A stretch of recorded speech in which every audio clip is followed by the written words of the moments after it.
Bonjour et bienvenue dans mon deuxième épisode de mon podcast en fait, Coup d'envoi. Aujourd'hui on a notre invité spécial, le coordonnateur de jeux de la rue, comme vous le connaissez, Enrique. On a aussi Pierre. On va commencer par un petit jeu de brise-glace. Chacun va présenter un peu, raconter de son histoire sur le foot. La première fois il a joué au foot, c'est quoi sa passion pour le foot? Ok, moi je viens du sud-est de la France, donc j'ai joué au foot comme tout le monde dans la rue. Et les premières passions du foot, c'était mon grand-père avec l'Olympique de Marseille. Fait que moi j'ai grandi avec des vieux joueurs, Jean-Pierre Papin, Basile Boli, Tigana. Tigana, il y avait Eric Dimeco. Fait que vraiment toute l'Olympique de Marseille et aussi un peu l'Olympique lyonnais, mais surtout Marseille. Fait que moi c'est comme ça que je suis rentré dans le foot. Je vais me souvenir, c'est 1994, la Coupe du Monde aux États-Unis. Quand le Brésil avec Ronaldo, Romario, Bebeto. Donc ça, c'est des anciens joueurs de l'ancienne génération. J'avais 5 ans. Je me rappelle avoir vu le match contre l'Italie, finale Coupe du Monde, où Roberto Baggio manque son penalty historique. On parle que c'était l'Italien-Brésilien, mais cette journée-là, ça l'a trahi un peu. Puis c'est là où j'ai commencé aussi à jouer. Je me rappelle encore, je jouais pas loin d'ici au parc, c'était le parc Auteuil, à côté de l'école d'adultes Marianne. Donc je me rappelle mes premiers ballons, c'était là-bas. La passion, c'est mon père, grande personne qui adore le foot aussi. Donc définitivement, ça vient de là, la passion du foot ou du soccer. Cool. Moi je m'appelle Mathéo, j'ai 14 ans, je suis en secondaire 2. Et tout a commencé chez moi au foot quand j'étais au Liban, mon pays d'origine. Et il y avait un parc proche de chez nous. À chaque fois, je mangeais le dîner pendant l'été. C'est sûr, quand il n'y avait pas l'école. Je partais jouer au foot avec mes amis. On avait comme notre petit groupe. Et de temps en temps, à chaque année, je connaissais plus sur le foot. Jusqu'à temps que j'ai eu 10 ans, je connaissais la Champions League. J'ai commencé à jouer à FIFA, puis tout. Et c'est là que j'ai commencé à plus trouver que le foot, c'est vraiment mon sport. J'aime le foot. Donc maintenant, on va parler un peu de la semaine prochaine. Qu'est-ce qui va se passer dans le foot? On voit qu'il y a un match le 22 octobre. Il y aura le Real Madrid qui va jouer contre le Dortmund. Je ne sais pas si vous savez déjà. Comme vous savez, c'était la finale de l'année passée dans la Ligue des Champions. Le 23 octobre, il y aura Barcelone contre Bayern München, désolé. Et le 26 octobre, il y aura le Real Madrid contre le Barcelone. C'est quand même des matchs importants, des rivales en fait. Et le 28 octobre sera la cérémonie du Ballon d'Or. Donc aujourd'hui, notre discussion majoritairement sera sur le Ballon d'Or. Qui sera le gagnant? Est-ce que c'est une personne qui a bien joué pendant la saison? J'ai préparé quelques petits noms qui sont genre nominés. Il y a Vinicius Junior, Bellingham, Kylian Mbappé, Erling Haaland et Dani Carvajal comme 5e. Je pense que tu en oublies un de Manchester City. On va parler de Rodri, qui a gagné l'Euro avec l'Espagne, qui s'est rendu très loin en Champions League, qui a gagné la Premier League. Qui a carré son équipe aussi. Selon moi, c'est lui le Ballon d'Or. Ah ouais? Ouais. Puis en plus, tu parles à un pro barcelonais. Donc moi, mon amour, c'est le Barcelone. Donc je pense que les 3 premiers que tu as nommés ne devraient pas être là. Donc, si on parle un peu des salaires des joueurs. Par exemple, maintenant, on sait qu'il y a Lionel Messi qui est parti en Amérique jouer avec Miami. Il gagne 74 millions par année. Et il avait une offre proposée pour partir jouer dans l'équipe rivale de Ronaldo, mais une offre de 500 millions par année, ce qui fait 1 billion par 2 ans. C'est quand même beaucoup, mais il n'est pas parti pour l'éducation de ses enfants. Là, il y a Ronaldo, il joue en Al Nasser, il gagne 300 millions par année. Ça, c'est quand même une grande différence. Mais maintenant, le vrai sujet, c'est Lamine Yamal, un joueur de 17 ans. Imagine à 17 ans jouer pour un club de foot, surtout le Barcelone, et gagner 1,7 million de dollars par année. C'est quoi que tu dis sur ça? Moi, je le dis souvent, puis je fais souvent la blague pendant nos événements des Jeux de la rue, C'est fou, mais il pourrait être encore en train de jouer pour notre catégorie 15-17 ans au jeu de la Ouais, rue. je sais, c'est fou. Donc, il pourrait encore jouer pour 4-5 ans au jeu de la rue. Je le dis souvent, c'est un truc de fou qu'est-ce que ce jeune-là fait. Je suis aussi son père qui est un très grand fanatique de son fils, bien sûr. Il est présent. On le voit dans le stade célébrer les titres, célébrer les buts de son fils. Ça va venir. Justement, je lisais un article qui disait que il a fallu qu'ils protègent Lamine Yamal, puis ils l'ont pas annoncé au public, même avant, parce qu'il était tellement fort qu'ils avaient peur que d'autres équipes viennent dire, tu sais quoi, viens chez nous, on va t'offrir encore plus. Donc, Lamine Yamal, on aurait pu entendre parler de lui même avant ça, mais Barcelone s'est dit, on va faire zéro publicité sur lui, on va attendre qu'il atteigne une âge pour qu'on puisse signer un contrat pour le protéger, sinon tout le monde allait sauter sur lui. Cool. Et pour toi, Pierre, c'est quoi comme ton commentaire sur son salaire et sur son expérience du foot? Waouh, c'est sur son salaire. Que dire? Sur son salaire, je sais pas. J'aurais pas qui est comme. Je pense que depuis la nuit des temps, les joueurs de foot ont été extrêmement bien payés, comparé par exemple aux joueurs de rugby en France ou dans d'autres sports. Après, dans son talent, les joueurs, j'avais pas envie de dire que c'est un prodige, mais les bons joueurs sont de plus en plus jeunes. Regarde, quand Mbappé, en fait, il a commencé, il avait 20 ans, tu vois. Plus jeune que ça. Ouais, 18 ans, tu vois. Bon, là, maintenant, 16 ans. Je pense que c'est l'âge minimum, quoi. En dessous de ça, Même le débat, ce serait à savoir comment, à 16 ans, il peut jouer aussi haut professionnellement en Ligue 1, avec autant de pression puis de responsabilité. Mais, tu sais, en tout cas, moi, j'ai pas vraiment d'avis là-dessus. Je me pose plus des questions, en fait, tu vois. Genre, à l'époque d'Anelka, c'était pareil. Genre, il a commencé très jeune aussi, tu vois. Mais je pense qu'il faut faire très attention aussi. Je pense que son salaire qui est très très bas, c'est justement pour faire attention. Je vais parler d'un autre joueur du Barça, qu'on parlait du prodige, le futur Messi, qui porte le numéro 10 au Barça, puis que sa carrière a pris un ralenti, c'est Ansu Fati. On l'a amené très haut, très vite à un statut. Il fallait prendre son temps, puis je pense que le Barça ne veut pas répéter cette erreur-là, de mettre les grandes vitrines sur un joueur, même s'il le fait tout seul, parce que ça peut être un risque à court et long terme que le joueur commence à se prendre la tête, commence à se blesser, commence à divaguer sur plusieurs sujets hors terrain. Tu sais, même pendant l'Euro, on commençait doucement à parler sur une critique par rapport à la copine qu'il avait amenée au terrain et tout ça.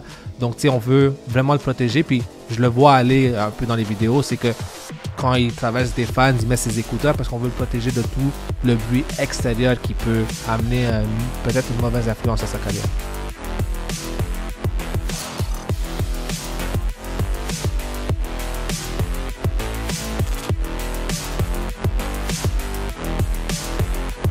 Est-ce que vous avez déjà regardé un match de Ligue?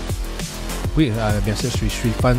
Je suis pas en live encore, mais oui, chaque fin de semaine, le match du Barça, je ne le rate pas. C'est un match que je ne rate pas. En fait, on m'a raconté que tu as déjà joué dans une équipe professionnelle, l'ancienne équipe de Neymar, en fait, Santos. Non. C'est pas vrai? Non, on t'a donné une mauvaise information, mais par contre, j'ai été au centre de formation du FC Barcelone en Argentine. En 2007, je suis parti faire des essais en Argentine. Je venais d'avoir 18 ans. Je suis parti faire des essais justement, puis c'était le club école de Barcelone en Argentine. Donc, au fond, comment ça fonctionne, c'est que tu arrives au club école, puis tu pratiques toute la semaine. Donc, tes semaines, c'est tout le temps ça. Il n'y a pas de match, quoi que ce soit. Mais à la fin de la semaine, les joueurs qui ont mieux entraîné ont la chance de jouer des matchs amicaux contre les clubs en Argentine. Si tu es performant, ben tu vas jouer. Si tu n'es pas performant pendant tes pratiques, tu ne vas pas jouer. Je le dis souvent, j'ai été chanceux. Je suis arrivé à ma première semaine. Je suis dans le centre de formation puis tout. Je n'étais pas supposé de jouer au moins pendant un bon mois. Les 3-4 attaquants de mon groupe d'âge se sont blessés. Moi, je suis le 5e attaquant. Donc, on m'a dit, tu sais quoi, il faut que tu fasses le match avec nous, même si tu n'es pas encore prêt. Quand j'ai fait le match, j'ai eu la chance de marquer 1 ou 2 buts. Cool. Là, tout le monde se questionnait comme, OK, comment ça, il marque 1 ou 2 buts dès le début? C'est un Canadien. Au Canada, on joue pas trop au foot, on joue pas trop au soccer. Tu sais quoi, on va quand même lui donner sa chance la semaine prochaine, on va le convoquer encore. J'ai encore eu la chance de marquer au deuxième match, ça a continué, ainsi de suite. Je me suis rendu à perdre quelques mois. Je devais faire un choix, soit de retourner à l'école ou soit de continuer à essayer. Je pense que j'ai pris quand même la valeur sûre qui était l'école, donc je voulais continuer à l'école. Ouais. Comme Lamine Yamal, en fait, en ce moment, il a le choix entre l'école ou le football. Mais lui, il dit qu'il va continuer jusqu'en secondaire 5 pour qu'il finisse. Et là, il a lâché l'école. C'est ça. En fait, si vous pouvez un peu nous raconter comment, sur votre expérience dans le jeu de la rue, comment ça s'est créé, première fois, votre idée et l'évolution jusqu'à maintenant, vous vous êtes rendu comment? Parfait. Donc, on va aller très, très, très loin. 2003, j'avais 13 ans. Donc, ça ne me rajeunit pas. J'avais 13 ans, puis il y avait un tournoi. Un premier tournoi que personne n'avait entendu parler. C'était un tournoi de rue. Il disait, on veut savoir c'est qui les meilleurs jeunes du quartier de Saint-Laurent, Hansé, Cartierville. Le tournoi va avoir lieu au Parc des Hirondelles. Donc, moi, j'avais 13 ans, j'entends ça. Je fais une équipe avec les gars du quartier. Et en plus, avec la passion qu'on a, nous, on veut tout le temps gagner, on veut tout le temps être les meilleurs. Donc, je fais un petit mercato de recruter les meilleurs joueurs du quartier. Puis, on s'en va au Parc des Hirondelles faire ce tournoi-là, qui s'appelle les Jeux de la rue. Donc, depuis 21 ans, ça existe. On gagne le tournoi. Donc, maintenant, c'est dans tout le quartier, on dit on est les meilleurs, on est les meilleurs. L'année d'après, c'est la même chose. Donc là, il commence à avoir un engouement par rapport à ça l'année d'après. Donc, tout le monde commence à entendre dire « OK, mais ces gars-là, ils ont gagné, nous, ça. » Donc, tout le monde commence à faire leurs équipes, s'entraîne. On gagne encore. Donc, ça fait 2 années de suite. Je pense que de 2003 à 2007, chaque année, mon équipe gagnait. En 2008, je pense que les gens qui travaillaient au jeu de la rue, avant que moi, je sois un employé, ils étaient un peu tannés de me voir tout le temps gagner. Donc, ils m'ont dit « Tu sais quoi? On voit que tu organises souvent des matchs entre les jeunes dans le parc, tout ça. Est-ce que ça t'intéresserait de venir travailler avec nous comme animateur? » Ou, chez nous, on l'appelle un agent de liaison. Donc, au fait, en quoi consiste un agent de liaison? C'est eux qui recrutent, qui font la promotion de l'événement des Jeux de la rue pour amener le plus de monde possible. Quand je vais sur Facebook, j'ai encore les photos de cet événement-là. Le premier que moi, j'organisais, j'avais ramené 65 équipes jouer le tournoi. Ouais. Chaque équipe, à peu près combien de personnes? 7 à 8 personnes. 65 équipes. Ouais. Incroyable. 65 équipes, 7-8 personnes par équipe. Personne ne s'attendait à ça. Tu peux donner le nombre si tu veux. En fait, 455 personnes. Exactement, à moi tout seul. Puis on m'avait donné un petit budget pour payer tes arbitres. Donc j'appelle mes amis, est-ce que tu veux arbitrer, tu veux faire ci, viens m'aider, tout ça. Donc on donnait des petits salaires aux arbitres aussi en plus. Wow. À partir de là, l'engouement s'est créé. Donc on a fait un tournoi de 65 équipes. Là, le tournoi se faisait seulement à Saint-Laurent, Hansé, Cartierville. Mais là, les autres quartiers voulaient aussi voir comment ça c'est populaire, comment ça les jeunes ils viennent à cet événement-là. Les 455 joueurs, c'était Saint-Laurent, Hansé, Cartierville. Ouais. En plus. Ouais. Voilà, t'imagines si genre tu vas chercher Anjou, genre RDP, tout ça là. Exactement. Donc là, on avait Ville-Marie, donc le centre-ville qui s'est intéressé. On avait Mercier, Hochelaga, Maisonneuve. Tout le monde voulait goûter au jeu de la rue, donc tout le monde faisait leur tournoi aussi. Et à cette époque-là, ce qu'ils avaient fait encore plus nice, c'est que le champion de chaque quartier se ramassait dans une grande finale. Donc, on allait au jeu de la rue finale qui était au Parc Jarry, puis chaque champion venait jouer ce tournoi-là, autant au soccer, mais par la suite, ils ont commencé le basket aussi. Là, le tournoi se faisait. Donc là, il y avait un plus gros enjeu, c'est que je suis plus seulement champion de mon quartier, je suis le champion de Montréal. Donc, tout le monde voulait... Wow. Ouais, tout le monde voulait jouer ce tournoi-là. Je le dis souvent, puis tu sais, ça continue. Moi, j'étais un employé, on grandissait les engouements, tu sais, puis là, je parle de très longtemps. Facebook venait de commencer, donc je l'utilisais. Par la suite, on a eu Instagram, Snapchat, donc tu sais, on mettait des photos, des vidéos. Tout le monde disait, je vais aller, je vais jouer ce tournoi-là. Puis ça a continué ainsi de suite, autant pour le soccer et le basket. Et maintenant, c'est quand même un organisme vraiment connu pour les jeunes. Vous faites des tournois, etc. Exactement. On a eu en 2024 5002 participants, été 2024. Wow. Ouais, on a eu 5002 participants, autant au soccer et au basket. C'est beaucoup de jeunes. Hein. C'est énormément de jeunes, mais ce qui est cool, c'est qu'on a une très grosse équipe. Donc en été, on est environ 24-25 staff à travailler pour justement donner l'événement le plus de qualité possible pour les jeunes, parce que beaucoup de jeunes n'ont peut-être pas l'opportunité de jouer en club, parce que malheureusement, on le sait, ça peut coûter très cher jouer dans un club de soccer. Il y a beaucoup de jeunes qui viennent me voir et me disent ça coûte $800, ça coûte $1000, ça coûte $1600. Quand ils sont une famille de 4-5 enfants, puis je comprends, les parents ne peuvent pas payer ces prix-là, donc les jeunes se privent de jouer dans des clubs, donc se retournent vers nous, les jeux de la rue, où c'est 100% gratuit.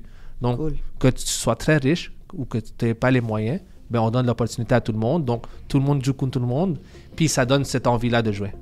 En plus, des fois, se trouvent des prix. Hein. Ouais, exact. Il y a beaucoup de prix. Il y a des coiffes gratuites. Donc, il y a des barbers qui viennent coiffer gratuit. Il y a des tirages. Il y a de la nourriture gratuite. Des cartes cadeaux. Des cartes cadeaux. Vraiment, des médailles. Des médailles. Il y a tout. Puis après ça, si tu gagnes le tournoi, tu peux dire ben moi, je suis le champion de carte civile. Moi, je suis fier de soi-même. Exactement.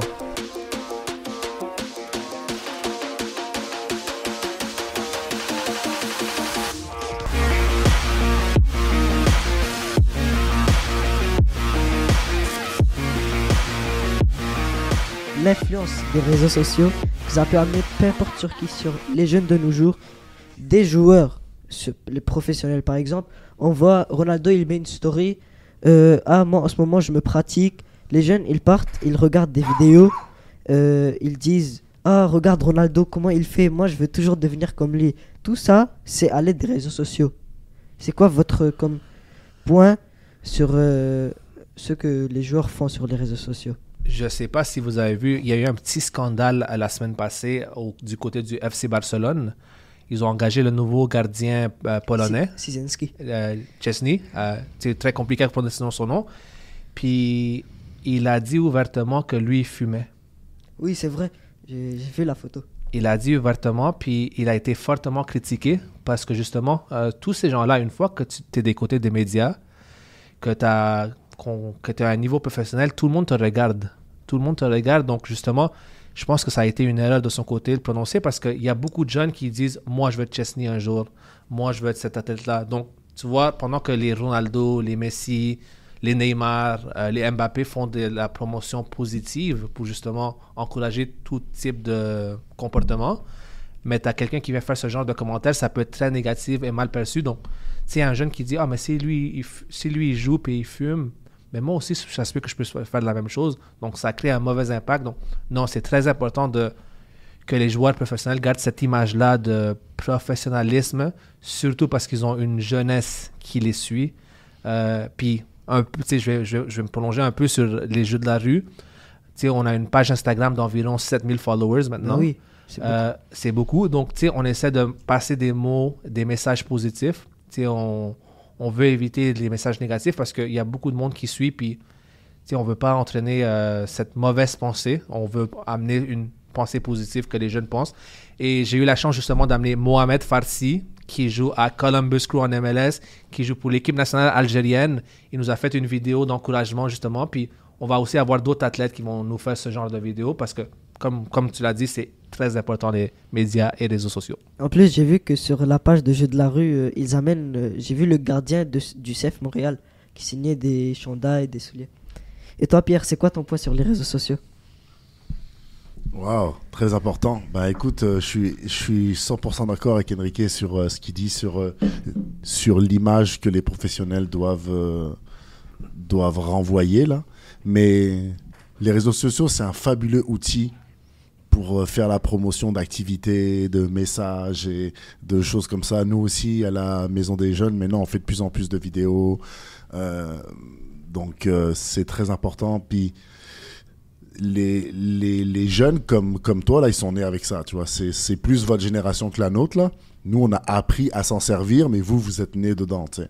Donc, les réseaux sociaux, je sais pas trop quoi dire là-dessus, tu vois, est-ce qu'il faut des contrôles parentaux ou pas pour certains jeunes par rapport à un certain âge. Les jeunes sont vraiment très malins, ils peuvent aller sur Snapchat, sur Instagram et voir des des choses qui peuvent les emmener dans la rue, puis des choses comme ça, puis c'est pas forcément des bonnes choses, tu sais.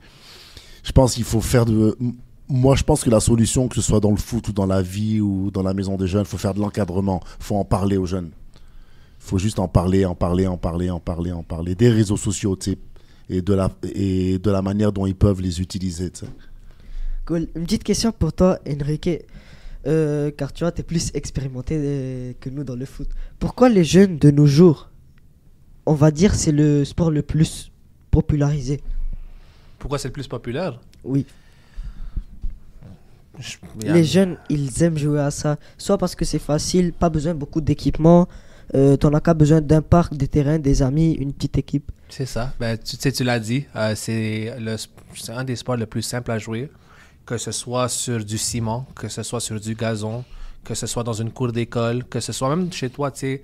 Je me rappelle encore une fois, quand j'étais jeune, on avait un duplex, on avait un sous-sol, tout petit sous-sol, mais on avait réussi à mettre des buts, on faisait des 2 contre 2 avec mes amis dans ce sous-sol-là à l'ancienne.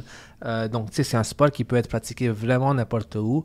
Mais au-delà, beaucoup de nos ambassadeurs, tu sais, on va parler de ton époque à toi, avec les Mbappé, Haaland, tu sais, vous regardez ça. Moi, c'était Ronaldo, le Brésilien, Ronaldo, le Portugais, Messi, un peu plus loin. Donc, tu sais, c'est des ambassadeurs positifs qu'un jour, on souhaite devenir comme eux. Ou, si on ne le fait pas, ben, être le plus proche possible à devenir un athlète professionnel. Donc, je pense que la raison principale de la popularité du foot, c'est qu'on a accès, tu veux pas être mis de côté par tes amis parce que tu joues pas au soccer, donc tu veux t'impliquer, même si t'es moins bon, mais tu te dis, ok, je vais me pratiquer parce que tout le monde joue, donc moi aussi je dois jouer. Cool. En fait, je vais te demander une question que j'ai demandé au même invité à l'invité de la semaine passée. Déjà, tu m'as dit que tu as eu la chance d'avoir quand même de l'expérience de jouer dans une équipe professionnelle.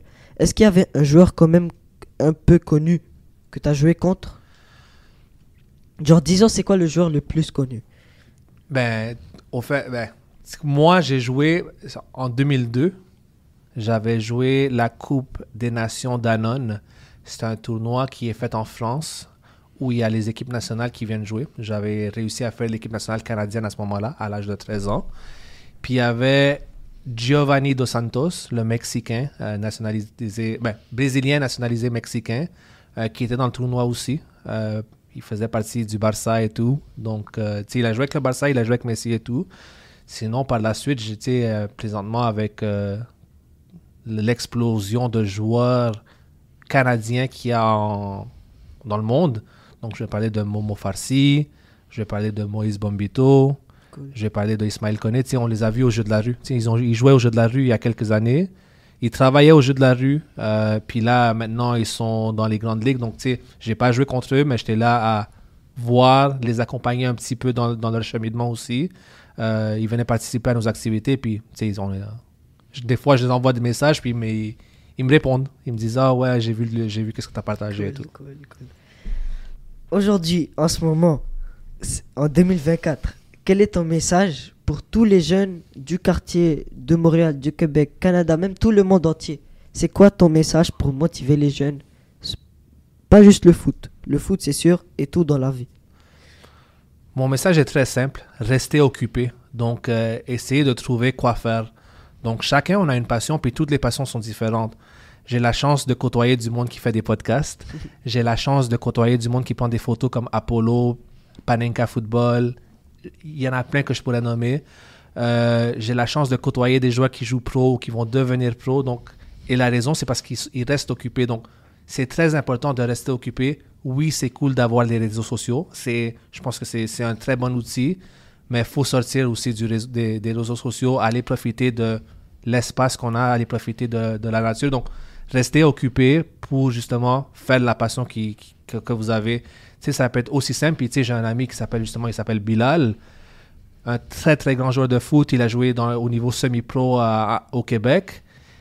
Là, il y a eu quelques blessures. Il a arrêté un peu le foot. Puis là, il a commencé à faire les marathons. Il a découvert une nouvelle passion. Puis là, il reste loin de tout ça. C'est vrai, tu connais Bilal? Oui, shout out Bilal, bah oui. C'est vrai, j'avais complètement oublié. Mais voilà, tu sais, Bilal, c'était un très grand joueur de foot. Il a eu ses blessures, il a arrêté.